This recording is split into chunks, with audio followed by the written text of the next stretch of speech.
So yeah, and good morning, everybody. Thank you, Art Fair Philippines, for helping us share something about ourselves. So first of all, I'm Tito Jopet from Crypto Art PH. So yeah, I've been doing this for quite some time. I think more than 2 years since this whole shebang happened. So for now, we would like to tell something about our journey. I hope later on, if you have question, please let us know. But for now, I'll just ask, let them introduce themselves first. So each artist. So ladies first. So can you tell something about yourself and yung art process mo ngayon? Ayan. Hello, everyone. Good morning. Nice to see you all, and thank you for spending your Saturday with us. So I'm Sheila, and I'm a collage artist. And I got into NFTs during the pandemic, and I think everybody had that same experience wherein parang the world kind of flattened, and at that point, actually, if I may share, parang my humble beginnings as a hobbyist, I would make collage as a form of like self-expression. It was an excess of my emotions. And so it became an art practice. And during the pandemic, it was the time wherein I was encouraged to digitize my artworks. So I make mixed media collages using old makeup and ink.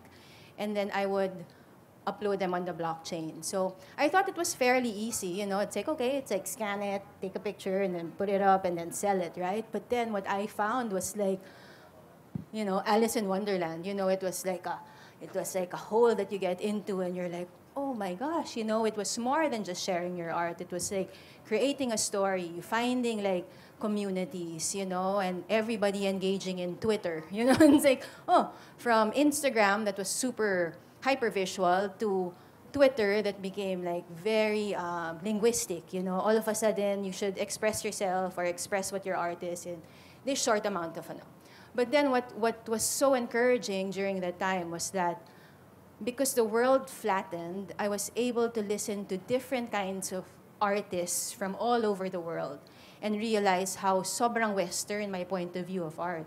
All of a sudden, we're like in Twitter spaces and we're listening to someone from Zimbabwe, or like Africa, and we're scrolling through their feed while they're talking about their work. Or a Russian artist, or like from what was this? Ukraine, It's like sobrang galing how as a hobbyist, as like a late bloomer, I'm in my 40s and like really trying to learn a new technology. Parang, this is just too young for me, Parang, no, but there was still like that kind of like artistic movement that I wanted to participate in. And I think that kind of like marks my entry to like art fair. Na parang, oh my gosh, like I can't believe that I'm sharing the stage with these awesome like artists or like who are really trying to put together an artistic movement or put together the Philippines on the map or on the global map. And super amazing, and I'm really humbled to be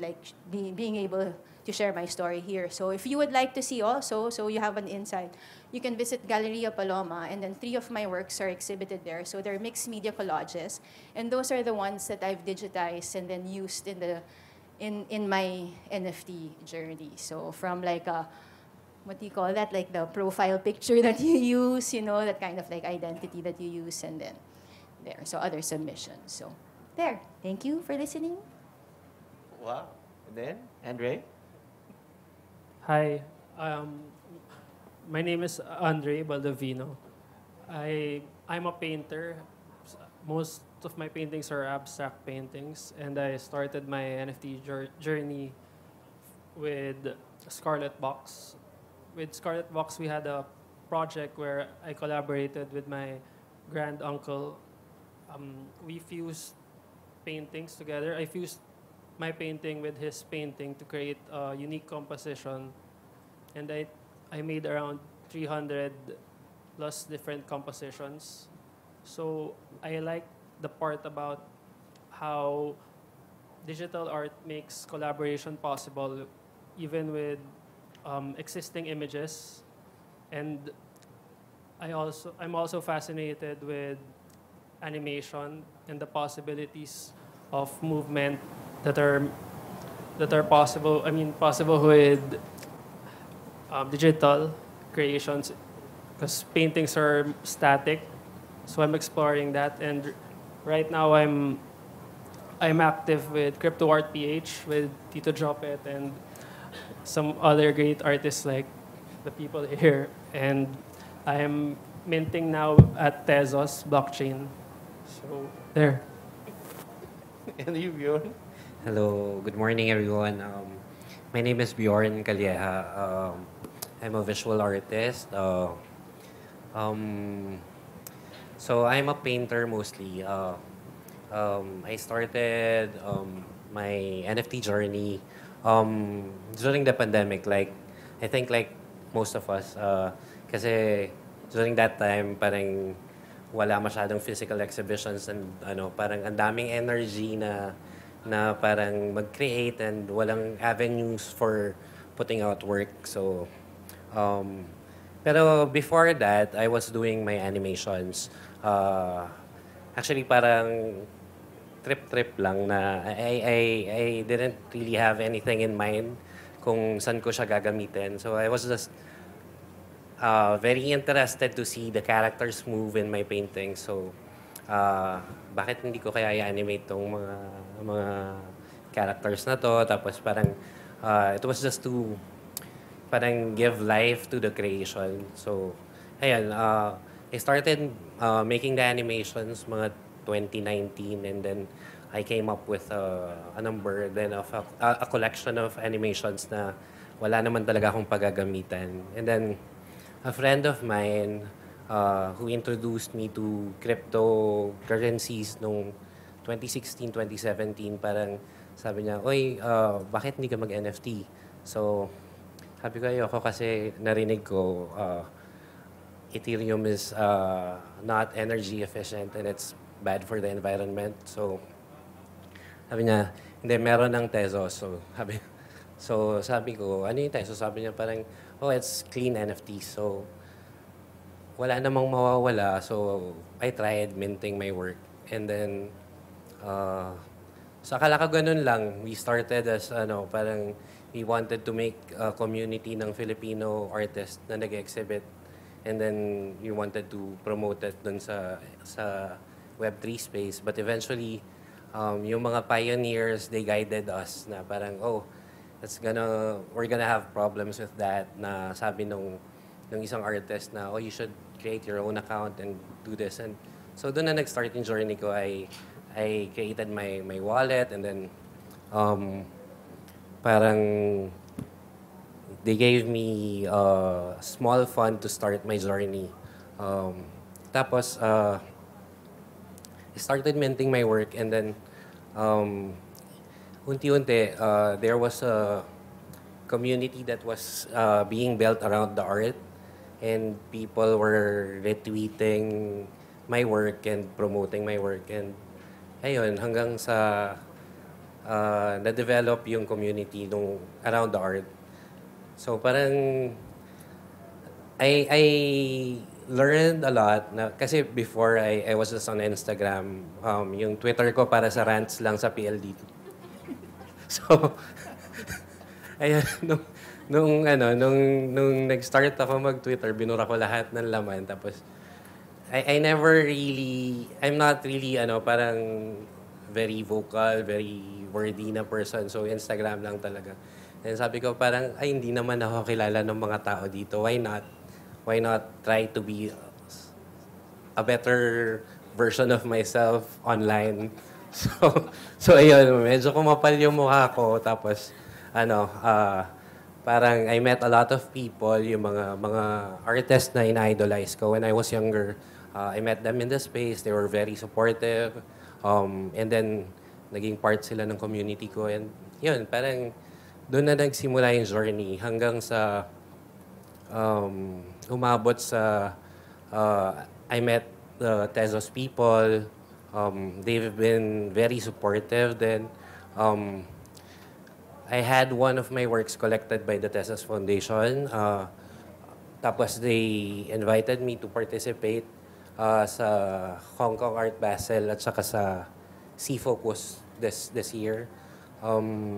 Meron na rin maraming opportunities na binigay. Parang yung I've had shows sa NFT NYC, saka Tezos Montreal. So, a lot of opportunities were given. So, parang kahit hindi ako nakakabenta ngayon ng NFT, masaya ako kasi parang ang daming opportunities na binibigay just to show the art.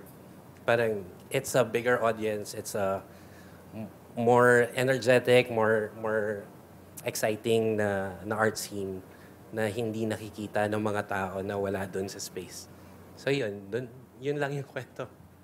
So yeah, we've heard Twitter a lot of times. So anybody here tawag doon, familiar sa Twitter? I mean, alam naman natin yung context nung Twitter, di ba? Na doon sa Twitter, it became a haven for us. It's a weird thing kasi Twitter for me, nung una, akala ko lugar lang for people to rant. Katulad ng sinasabi ni Bjorn, pag galit ka sa PLDT, sa Globes, kung kaninong gusto mong marinig agad yung voice mo, dun mo gagawin. But somehow, yung Twitter crypto art scene is really different. It's where we share our lives. Nagkaroon ng Twitter Spaces kung saan parang ganito. We became accustomed on talking and listening to one another, letting each other speak. So I hope if you have a chance, you download Twitter for hindi ako paid ng Twitter, pero if you have a chance, doon nyo kami mas makikilala, doon nyo mas makikita yung context na ginagawa namin. And we've been really be connected sa mga Filipinos abroad. And of course, dito rin yung mga Filipinos na nasa regions na imposible naman makonect sa amin. So, sorry. Sa Twitter, Discord, we have here artists from Davao, diba? Na impossible in my lifetime na makonect sa kanila. Na mga lumad, even indigenous people na gumagamit ng Twitter. So, it's possible yung connections na nabibuild. And of course, sinabi kanina ni Sheila yung community, 'di ba? So paano nakatulong yung community sa inyo dito sa journey nyo? Well, yung sa akin, malaking tulong. Kasi I started with like one friend, nandun sa Twitter. So that's the reality. Like parang when you get into the space, it's like, okay, you're gonna start with like one friend that encouraged you to join, right? So for me, it was Sevi, who was a kid with autism, who also started minting his work that encouraged me. I'm like, okay. And then from that, like, I saw how communities were formed. And then like Jopet, I like Jopet and, Bjorn. Sorry, I got like, like Bjorn, I was looking for like clean NFTs. Parang at a certain point, everyone was jumping into the Ethereum blockchain, which was like, I think as an artist, you can choose naman like how you're gonna participate in the scene. So for me, I really wanted it to be educational, and I also wanted it to be like, parang aligned with my values, which was like, okay, I would prefer. It's not about just like the money of like, it being like a cash cow because the tech industry had the money to like buy art, and it's superfluous art, it's like you take a screenshot and you can own it, right? But all of a sudden they're introducing the concept of digital ownership. So these are the new things that were or the new language that was being introduced at that point. So parang I'm like, oh, okay, I like that, I like being like intellectually challenged. So sige, pasok, and then at the same time, at the other end of it, it's really also super like raw, like people ranting and people like really just, they called it like the wild, wild west, everything was up for grabs. That's why it was like a gold mine, right? But it's trying to find like which gold mine. And that's where community play a huge part. And I was so lucky that there was like Hiketnunk at that time. So it was Tezos, but it was called Hiketnunk. And those were like the few 3 pieces that I uploaded on the blockchain. So it was aligned with my morals, with my values. And I thought like, okay, it was the right kind of risk that I was ready to do. Parang I wasn't ready to spend like 10,000 for Ethereum, which is something that I didn't understand. But others, they did understand. But for me, it was a way in. And that way in was like creating funds for people to use, or like trying to participate in the blockchain, or like meeting other artists who are also interested in that, in infusing like technology into their art practice. So there, that's community for me. That's how it really helped. Andre? Yes, I have a question. So for me, community helped me learn the technology because the technology is overwhelming, and compared to the regular art scene where you paint, you make an art object, and then the gallery does the marketing, or the gallery connects the work to the future collector. In the NFT scene, you have to do all the work, so you also have to do the marketing. And with a community that will help you retweet or share your work, it becomes much easier. And learning the complicated aspects of the programs like rendering, animation, and all those other stuff. With Crypto Art PH, the community Tito Jopet founded, there were a lot of experts who guided us and even helped us mint our works too. So there. Thank you.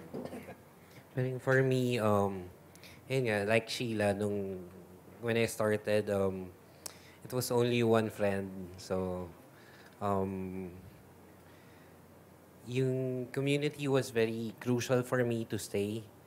Sabi nga nila, may saying dun sa space dati na parang, we came in for the NFTs but stayed for the community. Diba? Parang, because when we started, yung Hiket Nong kasi was the first Tezos, first clean NFT marketplace na built on the Tezos blockchain.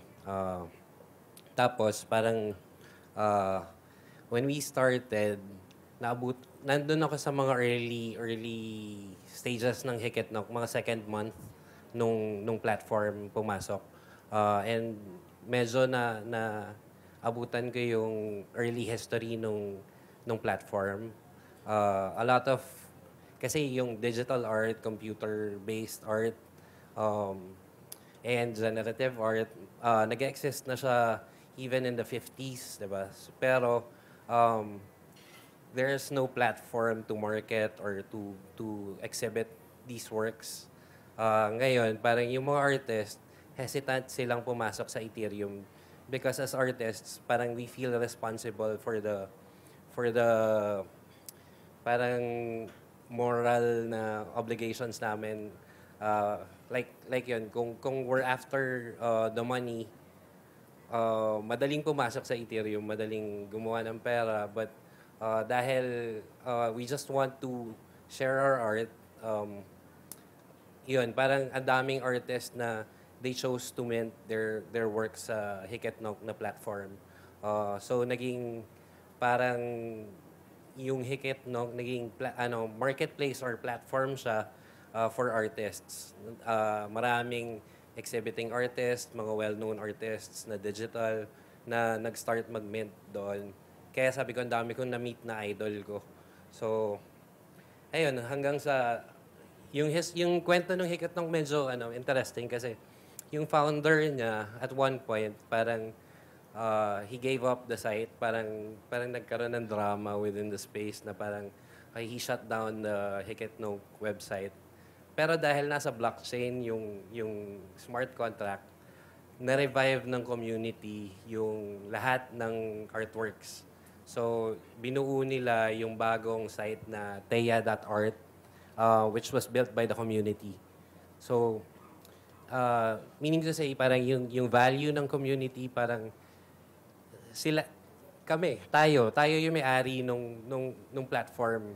Hindi nagre-rely sa company, hindi nagre-rely sa galleries or sa kahit sino. Kami mismo yung nag-ooperate nung platform. And we help each other out. Like, for example, I did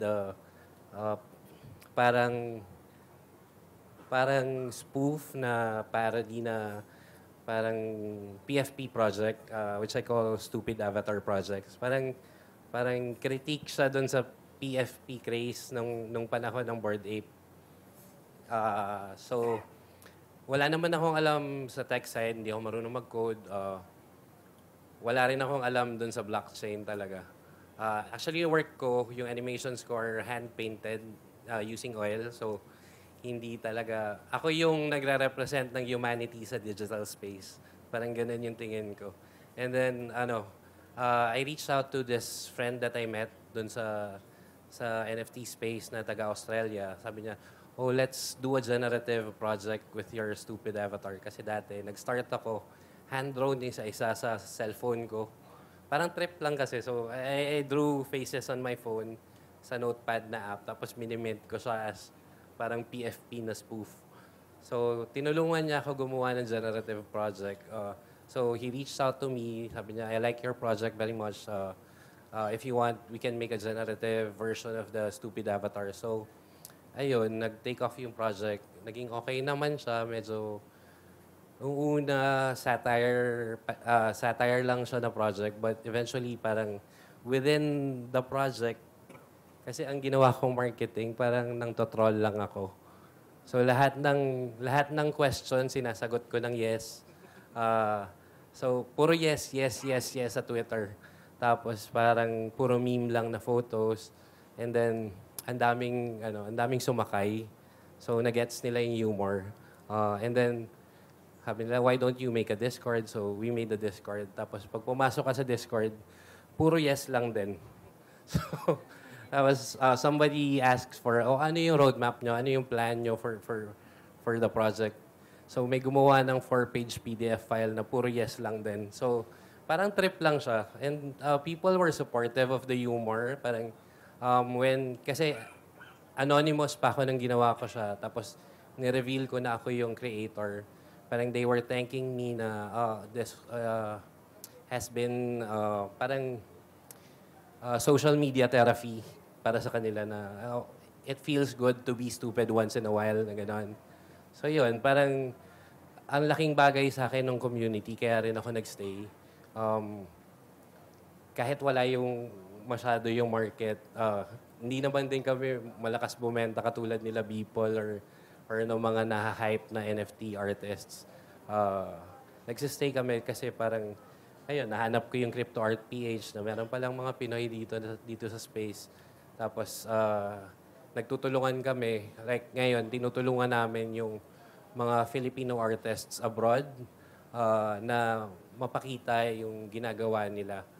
O kung paano sila nag-excel outside the Philippines. Like, for example, yun, yung binigay na opportunity ng art fair sa amin na i-curate yung show ni Sky Nicolas at ni Mark Indusil for the digital feature ng art fair. Ayun, parang because of the community, nagkaroon ng platform para doon na ma-present namin yung mga artist na nagcha-champion ng digital art dito sa Pilipinas. Kasi sayang naman, ang galing nila tapos parang acknowledge sila sa labas ng Pilipinas tapos dito, hindi natin sila kilala. So yun, parang maraming opportunities na binibigay yung community para sa lahat. Yes. So, ayun. Ito yung masaya sa nangyari sa Tezos and everything. Yung Hiketnak na website, which means here and now, di ba? Imagine kung one day yung Instagram, Facebook, biglang ma-wipe out sila. Anong gagawin nyo dun sa data nyo? Di ba, wala na rin yun? What happened? Actually, yun nga, yung sinabi kanina ni Bjorn, yung sa Hiketnak. Somehow, the community rescued. And, of course, nandito na proof yung reality ng digital ownership. You really own what you have. You can sell it on other marketplaces. You can do whatever you want with it. You can merge it. You can, of course, sell it. Parang afterthought na lang sa amin yung pagbenta. Kasi more na nang ginagawa namin dito is really experiencing what the technology have as a community. Diba? Parang palagi yung maririnig sa amin yung community. But somehow yun yung reality eh. It helped us ma-survive yung market condition, yung mga scams. Of course, Sino dito yung mga artist na may mga nag-send sa inyo sa Instagram na, uy, bibiling ko yung NFT niya worth $5,000. I-mint nyo lang to sa ganyang website. 'Di ba? Ito yung nangyari sa amin. Pwede naming ma-warningan yung mga tao na, uy, that's a scam. Delikado yan. You can get, can mess up your digital life with that. Ang daming mga artist din na frustrate because nag-click sila ng link out of nowhere. Akala nila kikita sila doon. So that's how really important community is sa amin. And of course, hopefully, we're inviting you to try it out if you want it, di ba? The community is there. Hindi lang kami yung pwede nyo kausapin, di ba? Marami available na tao na ready, di ba? 24/7 yan. May magre-reply at magre-reply sa inyo yan. So, follow nyo lang po yung Crypto Art PH sa Twitter and Instagram. So, ayun. Next question. Gaano nakatulong fully yung technology na to sa art practice nyo? Oh, for me, it really extended the life of my art, or of my art practice. I didn't realize how limited my art practice was, I was limited to the things that I had around me that was like old makeup and ink.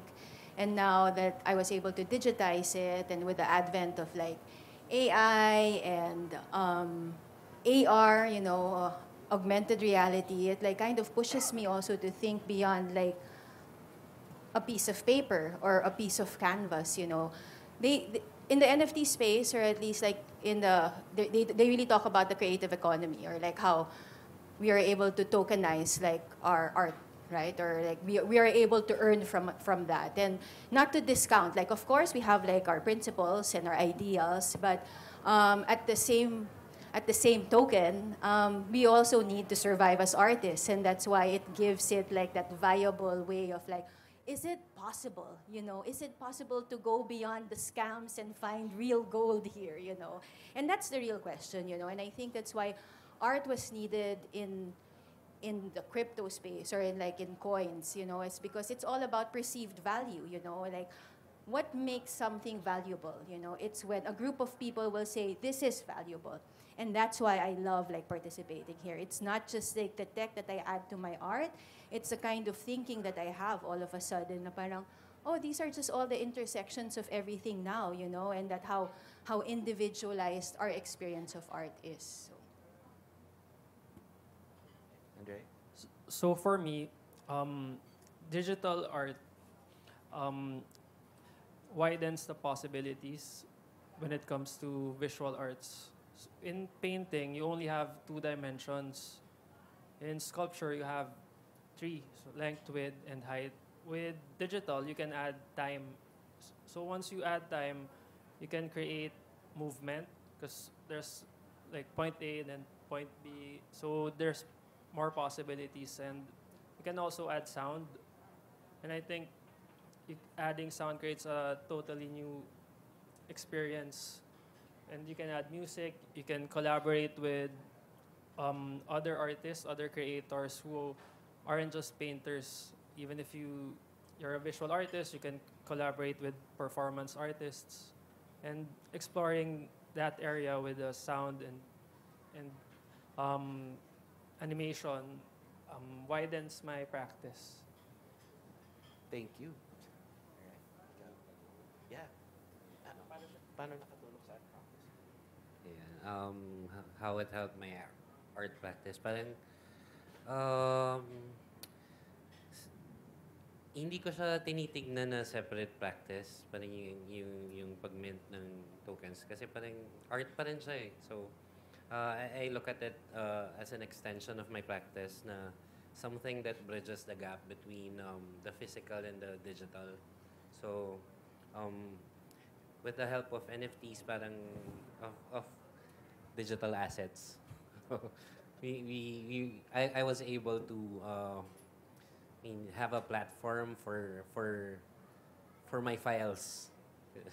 Parang that I can that there's an opportunity na someone will collect the file, and then and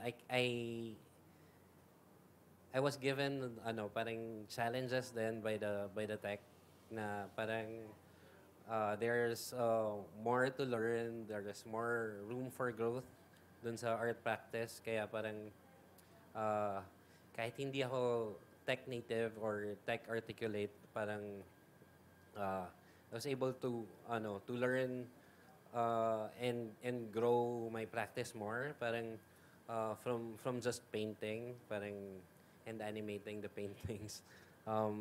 Nagkaroon ako ng mga digitally painted na artworks. Nagkaroon ako ng like the one I'm showing in Galleria Paloma sa same show with Sheila and Jopet. Parang I 3D scanned the sculpture. So I made a small sculpture na I 3D scanned with my phone. Tapos I minted the 3D file sa Tezos, and then interactive NFT siya. So parang it's another dimension to the work na parang tapos uh, parang pwede rin siyang maging authentication nung actual physical work. So yung marami pang opportunities na pwedeng i-offer yung technology. Like, for example, yung physical plus digital. Parang you can't own the physical without owning the digital. So the digital will serve as the certificate of authenticity. And then if the owner decides to sell, and the new owner asks me for the COA, I can tell the new owner to get the NFT from the previous owner. So nandun din yung provenance dun sa blockchain. So matitrace mo kung sino yung mga naging owners ng artwork. Na tingin ko po pwede ko rin i-apply sa paintings ko na baka in the next few years baka lahat ng paintings ko digital COAs na yung gagamitin ko, parang tokenized versions ng painting na parang kasama ng physical painting. And then, with the help of the blockchain, parang there's a trace kung saan na napunta yung artwork. But not necessarily kailangan bilhin ng crypto. Pwede namang local currency and then i-transfer lang yung file. But ayun, tingin ko nagiging hindrance or nagiging barrier yung crypto, yung food sa yung fear, ano yan? Ano yung food? Fear, uncertainty, and doubt sa pagpasok sa NFTs. Pero if you look at it from the perspective of how can I use the technology, parang ang dami niyang opportunities and possibilities. Especially, pero we're still taking risks. Kasi hindi pa rin natin sure. Baka mawala rin siya. But yung risks and challenges and yung struggles kasama naman sa pag-grow natin as artists and as people, di ba? Parang, so yun, parang ang daming opportunities na pwede pang idagdag bukod dun sa art practice, bukod sa pag-grow ng art practice natin. Marami pang po pwedeng real use case scenarios nung technology in the future na magagamit natin for tracing the provenance, for distributing, kunyari, video art, kunyari, may video art, tapos 10 editions. Instead of giving away 10 USBs na baka ma-misplace o matapon o masira, you can mint the videos sa blockchain and then just distribute the video art dun sa wallets ng mga collectors. So parang ganun, distribution, provenance, and art itself.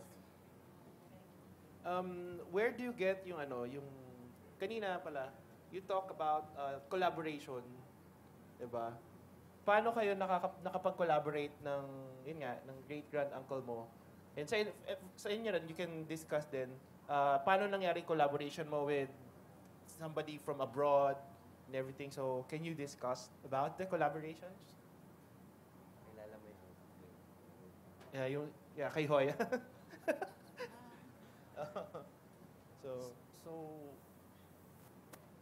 So yung collaboration, so since we own the rights to his estate, so we collaborated through Scarlet Box. It was their concept of combining two works to create a new image, a one-of-one image digitally, since I can't collaborate using an existing painting, but the image belongs to us, belongs to our family, and they wanted me to take part in this project to also create more owners, because right now works of masters aren't accessible.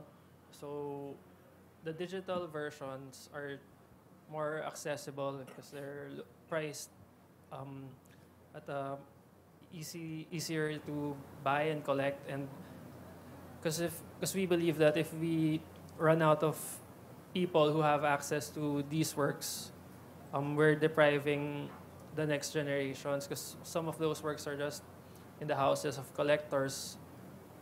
So we decided to create new images through collaboration, and since it's digital, it was possible for me to manipulate the image and confuse two paintings, an existing painting of mine with his painting. So I fused them, and then I erased the layers to reveal different areas of the composition, the new composition.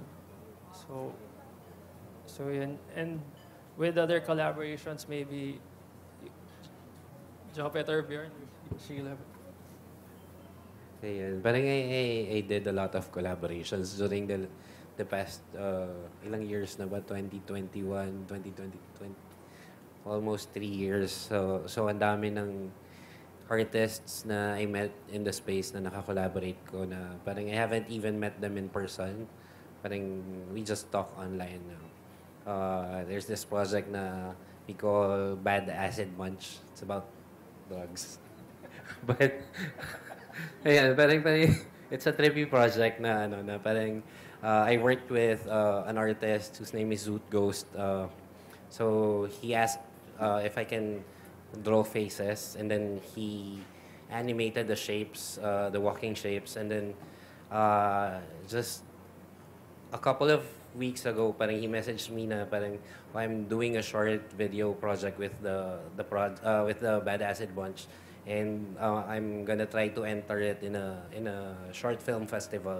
So yun, mga ganon. Tapos there's also this collaboration with Filipino na cyberpunk photographer, si Lucius Felimus, who's also minting his photos in Tezos.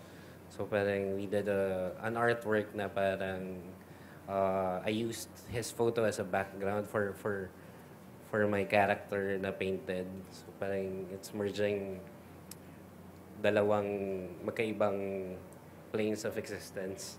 So yung real world and yung painted world. And then meron ding collaboration with a coder, a creative coder, si Zero G. Dot.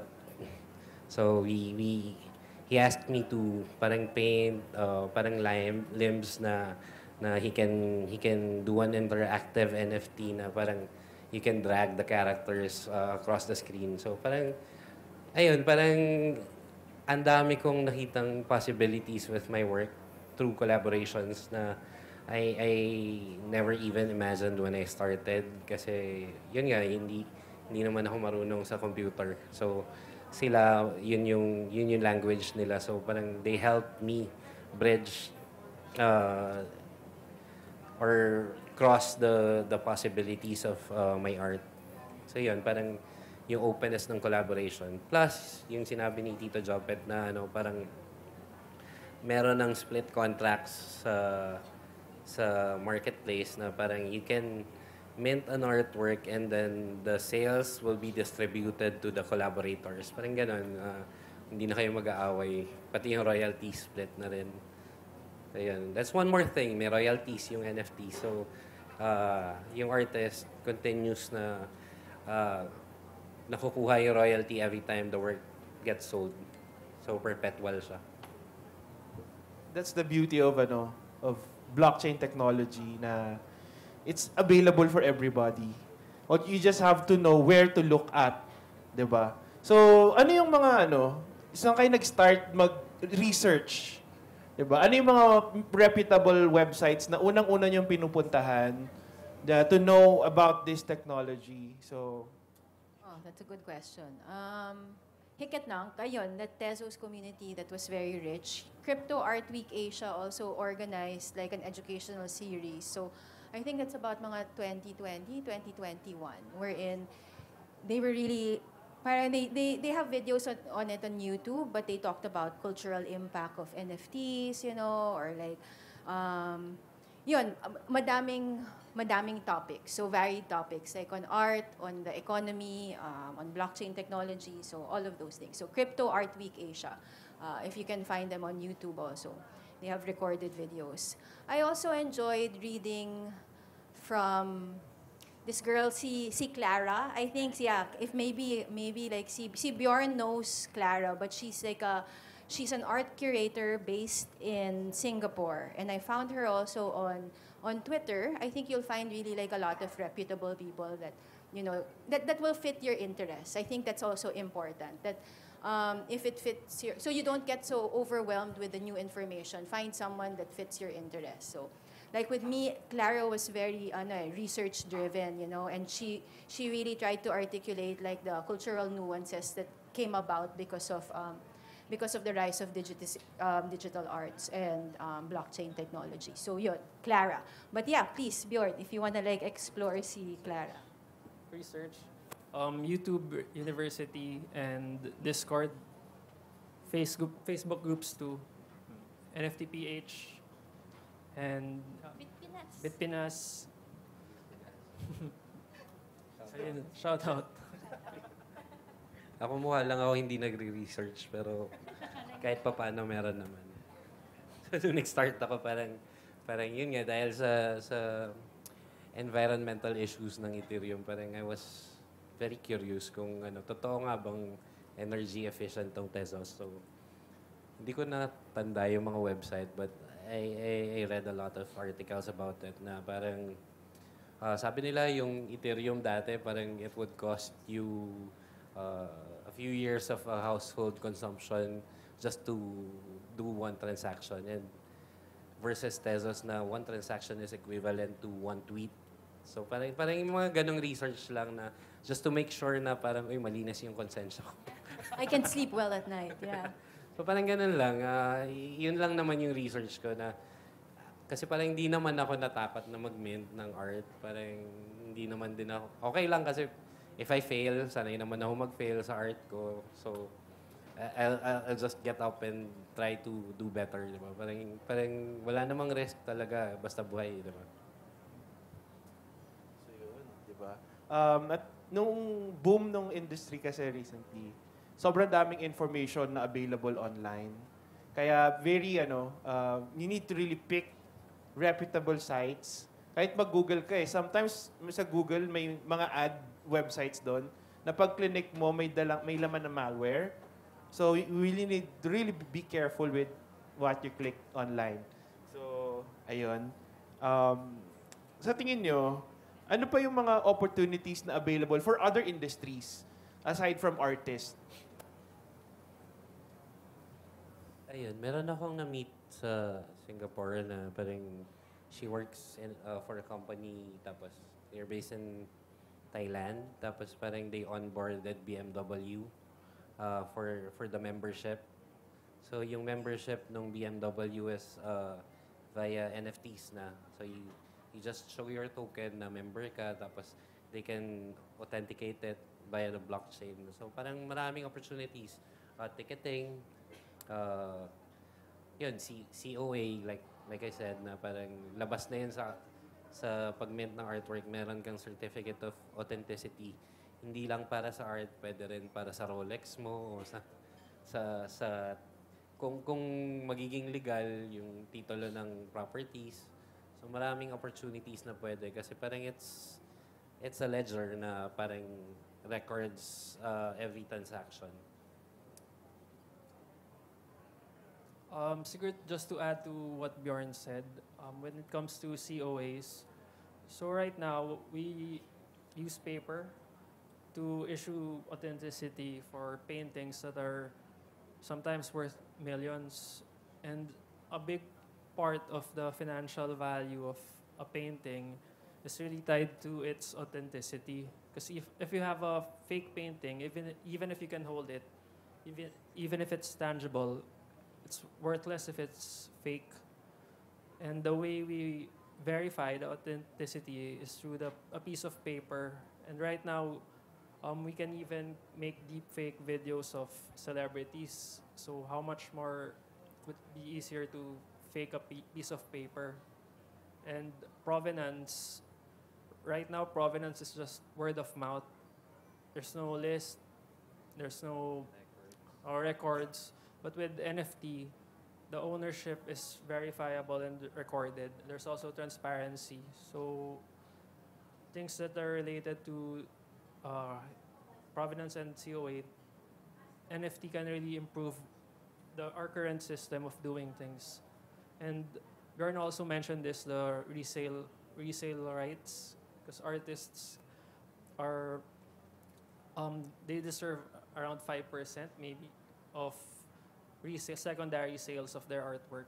So with NFT, it's possible to track this and enforce easier. So Yeah, I think for me, like they've touched on most of it na. So it's about creating systems, new systems, and like more efficient systems, transparent systems, and I think it also lends itself to, having to be able to build or moving forward into like a fairer or a equitable future using technology if we want to be super ideal. And and that goes into like government agencies, policy making, cultural building, creating of like soft power assets. So these are like new things, or new words that are like coming into play. And they're not like specific industries, but I think it's like the integration of industries, and that's what like art and blockchain and technology and communities, like there's always still a human element to all these things. We get to decide. As an artist, I get to decide, right? Will I share my art, or will I not? Will I continue being a hobbyist, or will I take this risk? And this risk brings us here, and there's so much conversation and like really brave souls who are in front showing their face and saying, hey, there might be an opportunity. There are people behind the scenes working to make this work, for an equitable future, whether they're people from Cavite, from Mindanao, or preserving their heritage, So yun yung parang ang ganda, because then art becomes sort of, again, transformative, and it becomes also at this point a unifier if we allow it to, It's like, it doesn't have to be ageist, na parang, it's too young, parang it's too hip, it's only for the young group. No, it's like art is that door that opens that discussion, whatever age you're in. So, but I think for the future, it's all about experience economy. So how, like, yesterday I was watching yung kay Andy Locsin talking about like how he designed the space and how like coming out of like the pandemic, it's like you're so rattled. And there were mixed reviews, people are saying na, parang ang gulo, I can't find my way through. And people didn't know that by design, you're not supposed to find your way through. You're supposed to get lost. And that's why these are like bubbles or immersive experiences in the fair, right? So parang, and that's what made me really think na parang, it's really beyond screens, Like, we can use screens, we can use pixels, we can use, like, man-made objects, bamboo, Like, that's the experience of art now. So, yeah, so kudos to everyone who's here. And, like, thank you. May add lang ako na parang pwedeng use case. Meron isang group of artists sa Tezos na parang they're doing a weekly publication of Tezos artists. Ang pangalan nila The Tickle. So yung NFTs pwede rin siyang for publication. So they feature a group of artists every week, tapos they publish a e-magazine, and then they sell it via NFTs. Tapos ayun, ako nag-try din ako. Gumawa ako ng catalog ng works ko from 2016 until present. And then I minted it as a book. pero hindi siya for sale. Isa lang siya. So I can share the link to whoever wants to see the catalog. Parang naka-archive na siya sa blockchain. So hindi ko naman siya kailangan pagkaperahan, pero it's one way of storing the file or saving the file and sharing it. It's amazing. Kanina sabi ni Sheila yung culture, 'di ba? We've seen Tezos is really a unique ecosystem na kung saan maraming mga cultural workers dito. Imagine that kung saan sa ibang mga blockchain or sa context ng whole technology, laging pinag-uusapan yung speculative aspect nito. Whereas sa Tezos, may makikita kayo na spoken word artist, Filipino artist, speaking their truth, their culture, their life. And you'll see it uniquely dito sa space na to. So, ano yung mga experiences niyo with them? Can you share a bit yung experiences niyo with the Titik poetry? And Me. Yeah, They're yeah. one of my favorites actually. Parang dun ko na-realize na this is beyond art. This is like, this is a cultural, this is a way of preserving our culture. And yun nga, parang before NFTs, I was very limited to like what's on the news, or like kung ano yung tinuro dun sa Araling Panlipunan. So ngayon, parang like I'm in my 40s. All of a sudden, I'm listening to like spoken word, like poetry, tapos pure Filipino na nakakakilig na naririnig ko siya ulit, na buhay siya, that there are more people that have access to it. Because it's not like within our country, it's also shown all over the world. And that's one person or one collective, right? So imagine if the Philippines can get organized and have this, like what Bjorn was saying, like, sobrang sikat ni Mark and Dussel all over the world in the art scene. Pero hindi natin sila kilala. And that's always like a classic Filipino challenge, right? Yung parang kailangan nilang umalis ng malayo bago sila ma-recognize here. But maybe that's also that kind of like authentic voice that comes out. And I think that I've seen in Filipino NFTs. Kasi we're so cultural, we're so like, we're groups, we're like, let's start a gallery, let's start an art collective, All of a sudden, you're in the NFT space and you're like, I am alone, like, I need to make friends, I need to speak, I need to tell my story. I need to put a bio. I need to put like a three-letter word that will say, three-letter sentence, three-word sentence that can explain who I am, So all these things. So from identity crafting to community building. And now, parang that's the journey of an artist. So now it's not enough that you can just make art. It's like, how do you make money out of that art, right? Like, how do I actually sustain that kind of life? Which, like I've seen everyone like really work hard towards, That's why it's the mix of like physical and digital, because there's digital ownership, there's also like traditional investment. So it's all these things that I find fascinating now, like as an artist, that I also kind of like wrestle with, Is the artist dead? It's like, are we all now like creative entrepreneurs trying to make a living? Or is art really like something that we're supposed to consume, Or is it something that we can all make, And these are like the great things that I love about like hanging out with like here and then artists like them. So. Titik. So my experience with Titik poetries, sila Verlin, I was able to collect some of his works for maybe one Tezos. So that was around 100 pesos. So their works, most of their works are videos or recordings of their poetry. And I think they're also redefining what it means to collect. Because before, ownership, it has to do with holding the object and having it in your possession. And right now with the blockchain, ownership can be verified through the ledger. So even if, what's the difference is you can't hold it, but everyone can check that you're the owner. So with that, it becomes possible to collect and own different kinds of files like the performances of Titik poetry. And by collecting them, I was able to support and also express myself and make a scrapbook of pieces of art that I like and that I enjoyed. And with static poetry, parang na-introduce ako. Kasi di ba parang art is composed of different villages. Di ba parang um, it's one of the villages na hindi ko pa natatap yung spoken word poetry. Kasi mas painter ako, mas visual. So, when I met them na, uy, pwede pala. And then, ang galing na parang, oh, they're making uh, they're making their art profitable through NFTs. So parang ako naging fan ako nila, nagko-collect din ako ng work nila.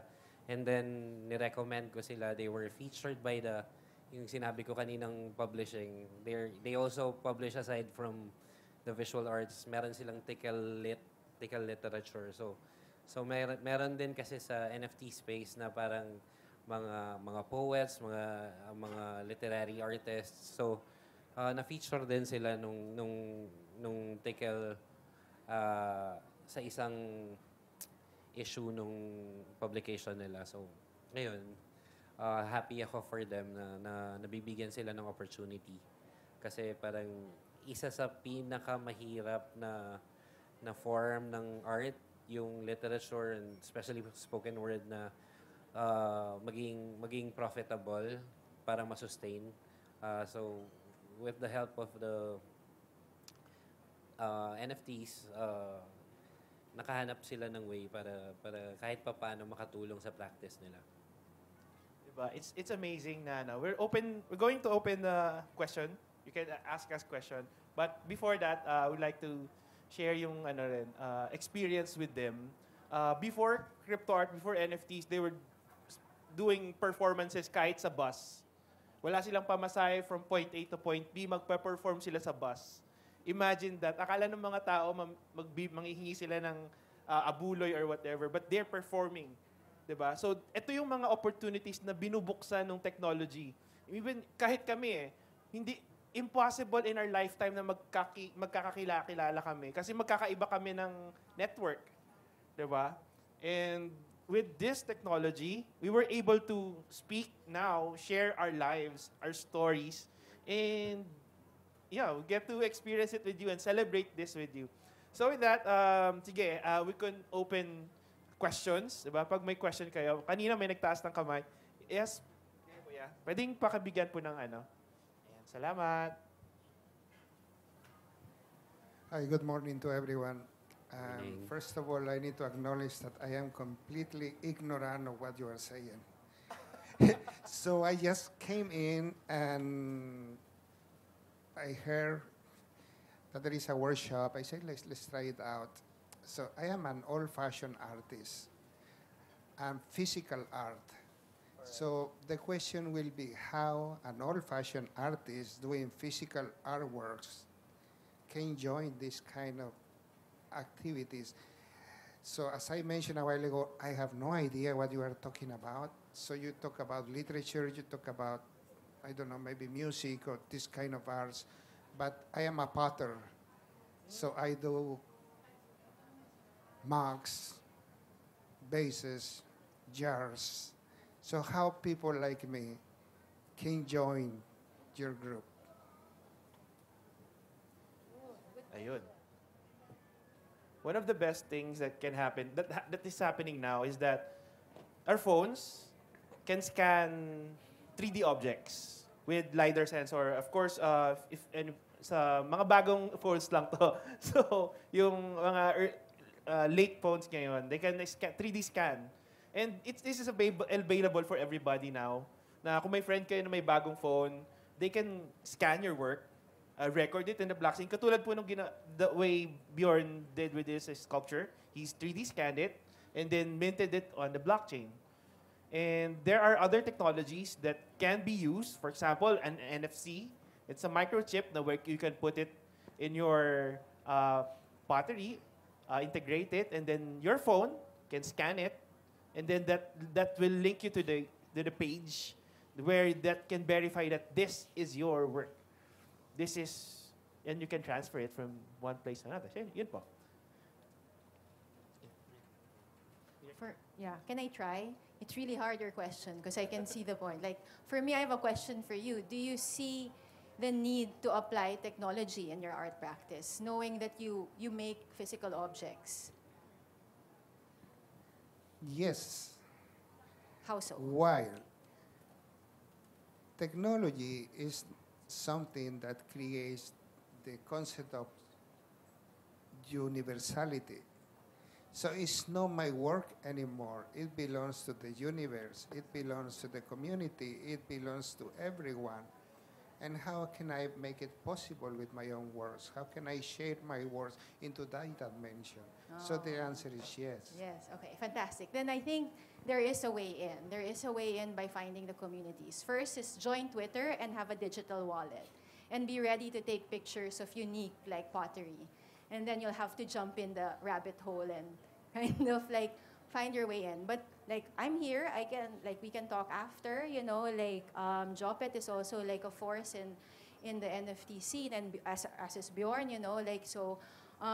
the first step is really like trying to talk about it and to learn, and that's Twitter and finding a wallet and being able to digitize things. Thank you so Yeah. much. So I would just like to add documentation or can be minted. So some artists, like installation artists or artists who work with ephemeral materials, those works can't be collected can be collected through NFT. So if we can create ownership by minting it, we can sell those documentation as NFT and create a more sustainable practice and earn from our craft, so we can continue producing more installation art. And you can also make the editions similar to printmaking higher. So you can make a high edition NFT, which will democratize the price of the work. So even if you make one installation art and then document it, make it maybe 100 edition, you can sell each edition at a lower price. So you can get a lot of owners and or holders and create a lot more works in the future. I think yung documentation pa rin, I saw Filipino artist from Cebu, si Cologne. He minted documentation of his exhibition and sold it sa Tezos. Also performance pwede, di ba? I collected 2 frames of Marina Abramovic's performance, yung The Hero. So, yeah, they minted the entire performance and sold it by frame during Art Basel. So, I was able to collect 2. So, yun, parang there's a lot of opportunities. And given where we are right now, technology-wise, I think madali na for us. It's easier for us to transfer the physical files to the physical objects to a more digital friendly na application. So yeah, that's why we're here. If you have more questions, please ask. Hello. Good morning. Morning. First of all, I would like to take this opportunity to appreciate the talks of the speakers. The question is, how do you go about predicting whether an NFT will gain value or not? And then the follow-up question is, what is the advantage of NFT over pre-existing digital licensing platform like Adobe Stocks, Shutterstocks, or DeviantArt? It's amazing. Yung Adobe, they integrated NFTs with, you can connect your MetaMask wallet to Behance, and then you can display your works there. So for licensing, they are centralized. So if one day Adobe shuts down, everything na nilicense nyo is gone. While another layer lang siya yun. This is a decentralized platform, decentralized ecosystem where you can, katulad nung nangyari, nawala yung Hiketnock kanina, nung late 2021. But the community still have, or then us, yung mga na-mint namin dun sa website na yon, nadala namin sa ibang platform. That's the beauty of it. So, yun. And ano pa ba yung next? Yung value? Advantage? Alright. Go ahead, sila. Pwedeng paulit nung first part? Sorry. Sorry. Oo. The first question is, how do you predict whether an NFT will gain value or not? Value. How can you predict if an artwork gains value? Yung real artwork. If a Artwork, painting, yeah. for example, gains value, can you predict it? No, di ba? Oh, it's the same. It's still art. It's just in a different platform. So, it's a matter of believing in the artist and supporting the artwork, di ba? It's not about making money out of the painting that you're gonna buy. It's not about investing on an artwork and then selling it for profit. Diba? It's the same with NFTs. You look at it as an artwork on a different platform. I don't know. No, to be honest, like I really don't know like which ones will like sell. And I agree. You follow the artist. Like I joined NFTs because of the art. Like I love learning new practices. I love learning about different artists that are not like sikat, you know, parang or not naman parang it's not household name, you know, like I think there's so much to learn from artists really trying to peddle for their art. And that have, you know, like that's their bread and butter, or like how they'll really try to find a way to express themselves. So, as much as I would like to say kung ano yung parang, oh, ano kaya yung lucre, I'd look at the artist and where they've shown their work. You know, I think it's the same thing, you know, it's like what Bjorn said na you follow the career of the artist, or if you're into like mga PFPs or like investments, kasi may mga ganun din naman talaga, like they look at mga collectibles, so they're different, that's a different also sector of NFTs. So I think that defining those enclaves, like okay, for gaming, that's a different sector, you know, for fine art, you know, like someone who's from traditional art, like getting into blockchain, so creating new systems in their art, so that's another like enclave, you know. So I think the way to view it is like what is profitable for you, or what do you think has value for you, and what are you willing to take the risk, and how far will you take that risk to see if that will, you know, be something more of value. So there. Thank you. I think I can answer your question, but based on my definition of value, not maybe financial or what other definition of value you meant. Because for me, what's valuable is objects that are historical or add cultural value, historical value. And if you want to see if something is going to be historically valuable, maybe you can follow the artist. Is he producing more works? Is he doing something groundbreaking? Is he taking risks? Is he adding something new to the table?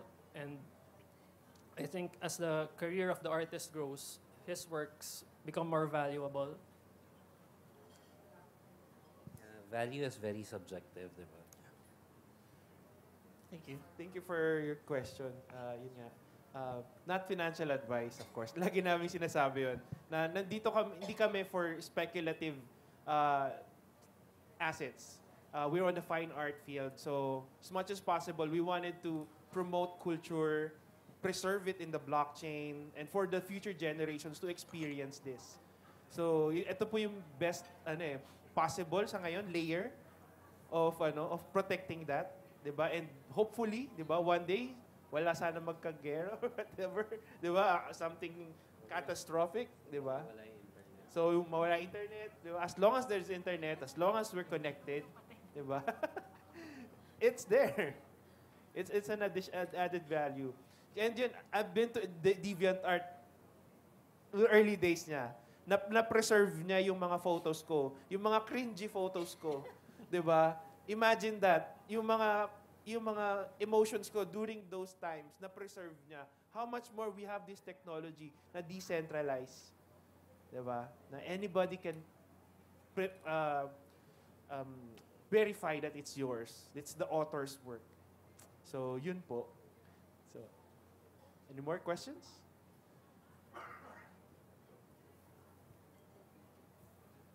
Yeah, go ahead. Hello, good, good afternoon. So, first of all, thank you for your sharing. I had the opportunity to be in Singapore for Singapore Art Week last month, where Tezos and Singapore Art Week also had a spotlight or focus on NFT art. So there were at least three core exhibitions, and Bjorn was part of one of those. So I found it a very enriching experience because for me it showed all a good glimpse of the opportunities that exist through NFTs because there was one collaboration between a visual artist and a musician where separate NFTs had their own individual music tracks, but when you play them all together, it performs or it's an entire song that comes together with separate NFTs. And then there was another NFT where it's a novel by a writer minted her novel. So you can imagine how at any point somebody wants to buy her book, they can buy it online. She doesn't have to be uh, published by. She doesn't have to go through gatekeepers and stuff like that.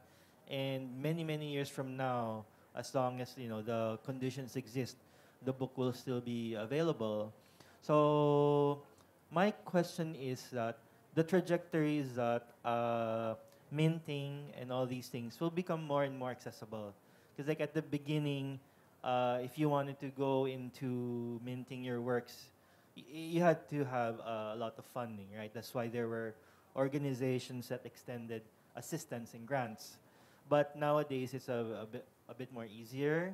So uh, it's like how does how does the community go about its safeguards against the possibility of people minting things that are offensive or abusive content, and basically things that are harmful because essentially like has been established, as long as the parameters exist, these things will be available forever.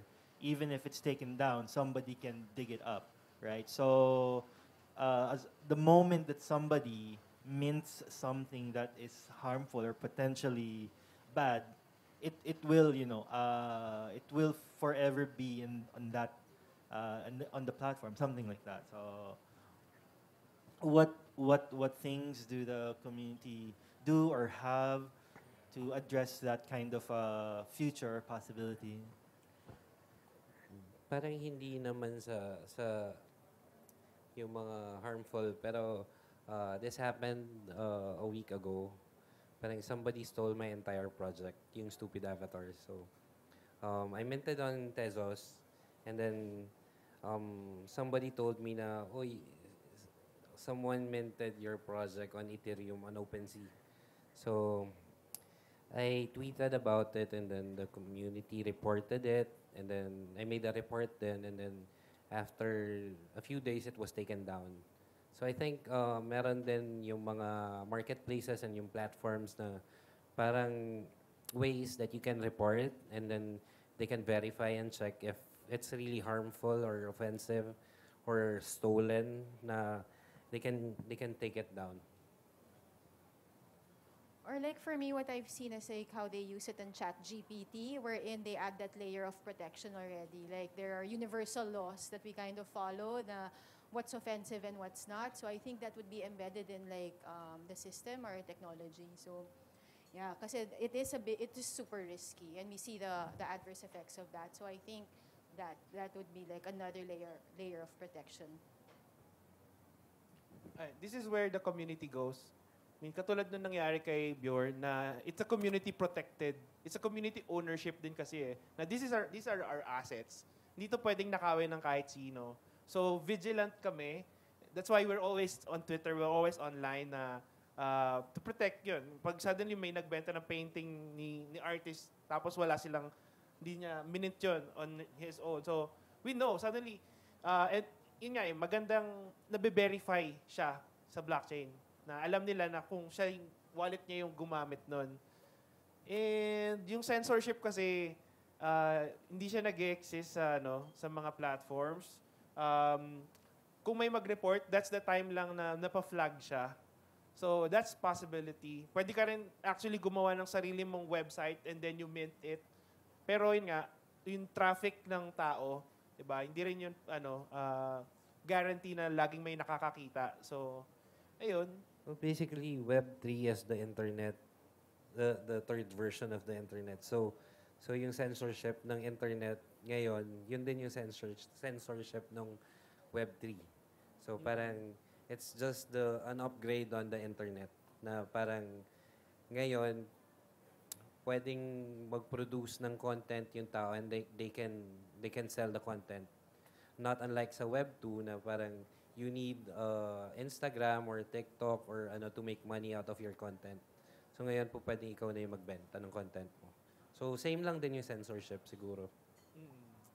So yun, maraming salamat Art Fair Philippines for hosting us, and of course Tezos for believing in us. And thank you for your time. Thank you everyone for Thank you your so much. time.